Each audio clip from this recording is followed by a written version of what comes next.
Hi everyone, can I be heard? Please let me know in the comment section if you can hear me.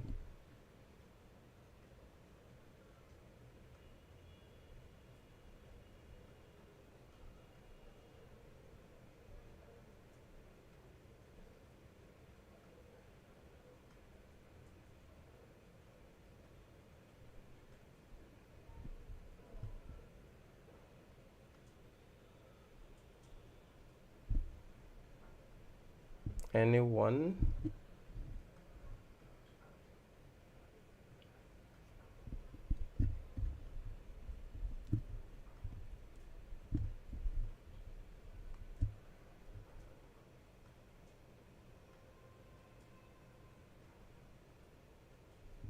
So, once again, if you can hear us or if you can hear me, let me know in comment section. A yes, we can hear you or something.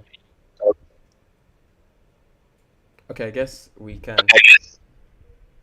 Okay, I can be heard. Great. So, once again, hi everyone, and welcome to the day three of Streetfolio First.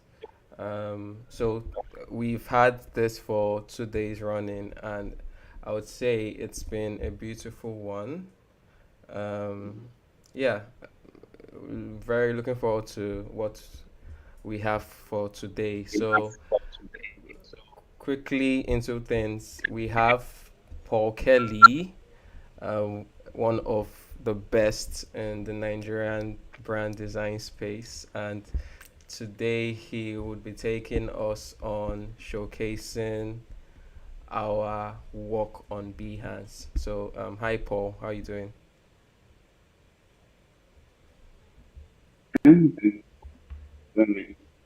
All right, great. Nice to have you on. So, are you ready to, drop some mad gems? Since I was born ready, um, All right, cool. Mike, over to you.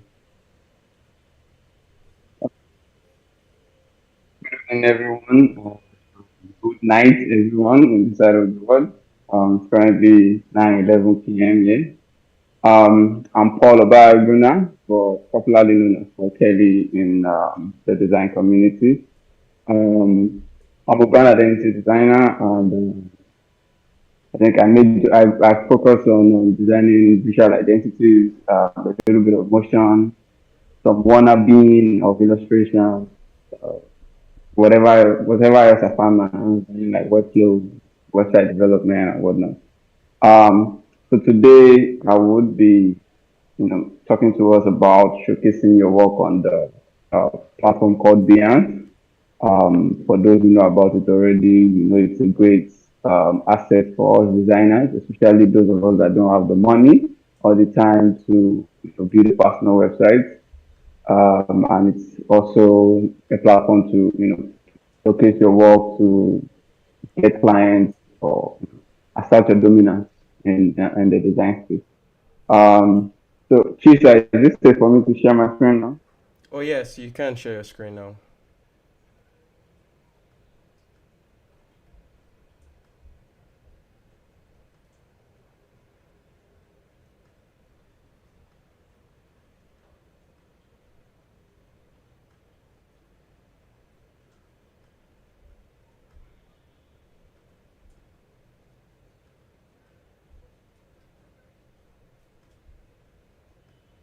All right, I yeah, we can see it. Okay, great. So, like I said, I'll be talking us through showcasing your work on Behance. And so, a brief history about me. Just that this thing is not reflecting on my YouTube. My screen sharing is not reflecting on. So That should let's be. just make sure everyone is seeing my screen. I can see it though. Please let us know in the comment section if you can see my screen.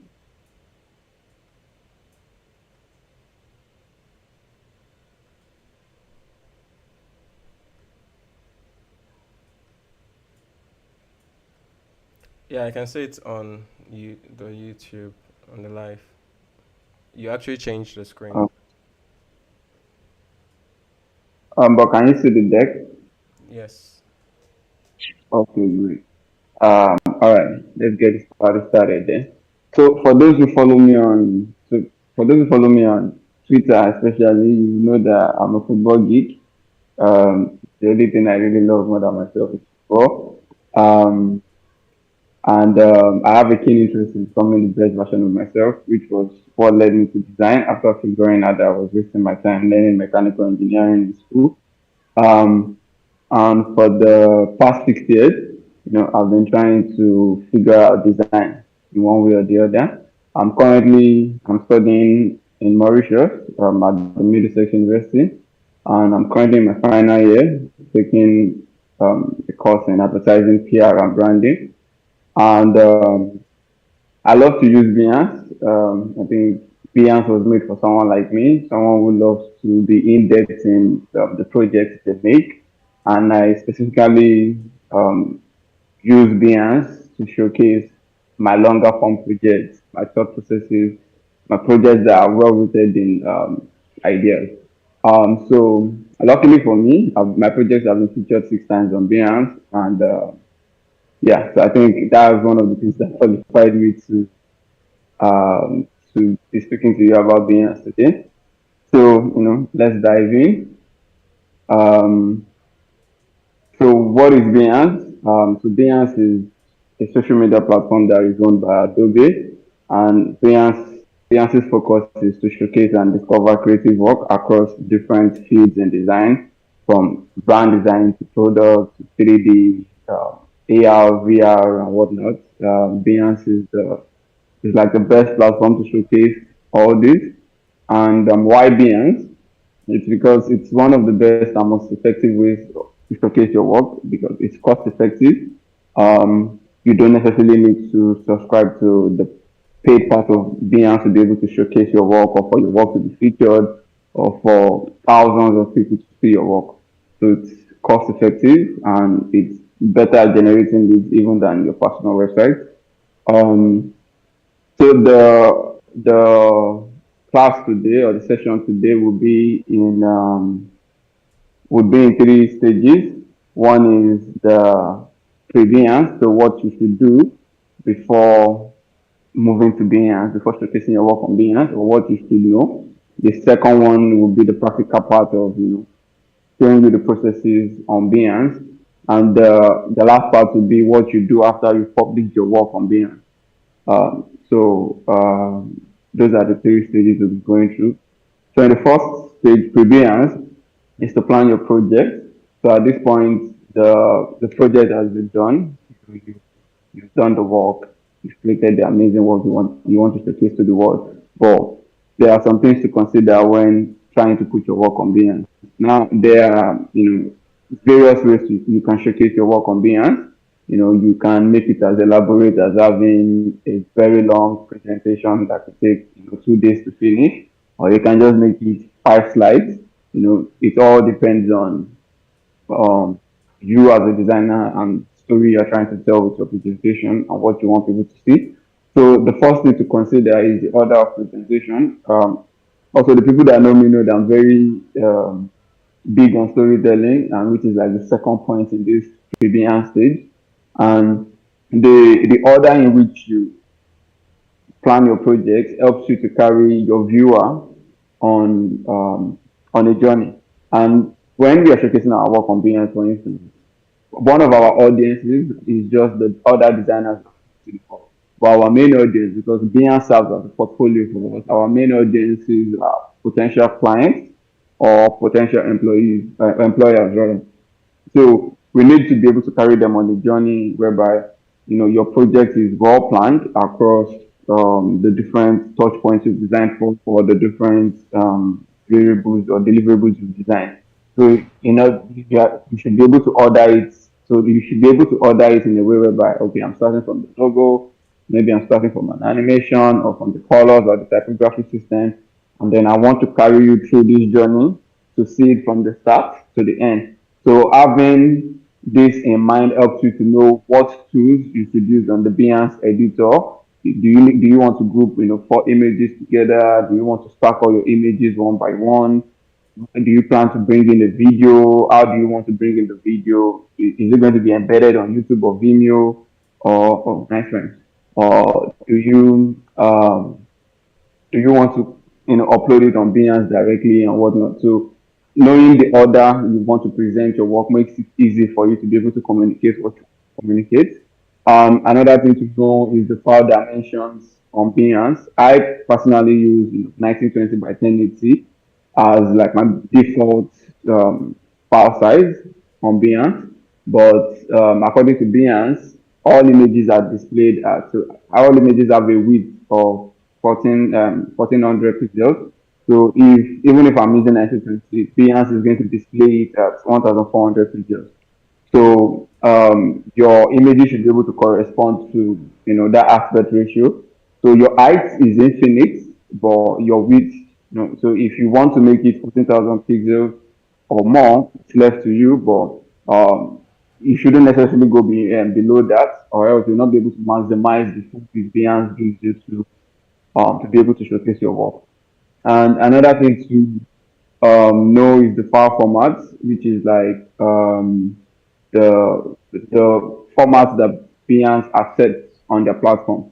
So formats we have a JPEG, PNG, GIF, and MP4, and you're also able to embed links on the Behance platform. So other file types like CIFF or um, maybe WebP might not be accepted on Behance, so you should know the formats in which you are exporting your files, so you don't get to Behance and they are rejected or they say you can't, upload those files.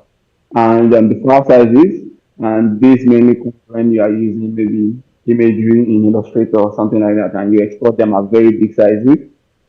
Because one of the key things is the experience you want to give your viewer, right? And if you load the page, you don't want your viewer to wait maybe 10 seconds before they see the image they're trying to see. So the lower the file size, the faster it loads. The bigger the file size, the slower it loads. So from your images to your animation to your video, load it directly on Behance. You should be watchful of the file size so that your viewer can, load their pages, the pages faster, they see what they need to see and move. You don't want to ruin their experience by, having letting them wait for the image to load, and sometimes the image does not even load depending on their internet. So you should take note of, your file sizes and the cover image, which is like one of the most um, important things in your project, because the cover image is, I would liken the cover image to resemble a triangle.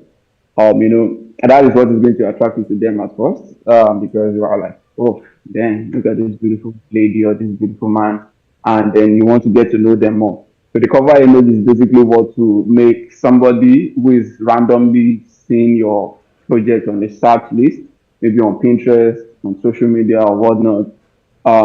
That's what is going to invite them like, oh, this image looks great. I would like to know more about this project.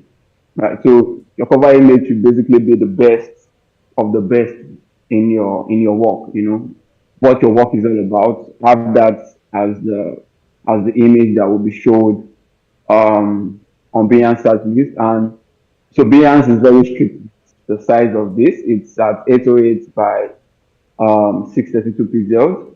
So any dimension, any width or extra height in this is going to be cropped out. So you need to make sure that all your information is contained within this specified dimension given. And when it shows on search results also, it's going to display at a fourth of the dimension itself. So it's going to display at 202 by 158 pixels. So you need to ensure that it can work at the small scale and at the smaller scale and at the larger scale. So these are basically the things you need to plan when you want to take your work to Behance. So the order of presentation, have that in mind, the file dimensions, the file formats, the file sizes, the cover image. The other thing to plan before going into Behance is to invest in storytelling. And this basically is an opportunity for you to invite, other people that are seeing your work that your work is more than just the visual. You are not just a designer that knows how to use colors, typography, and layout well.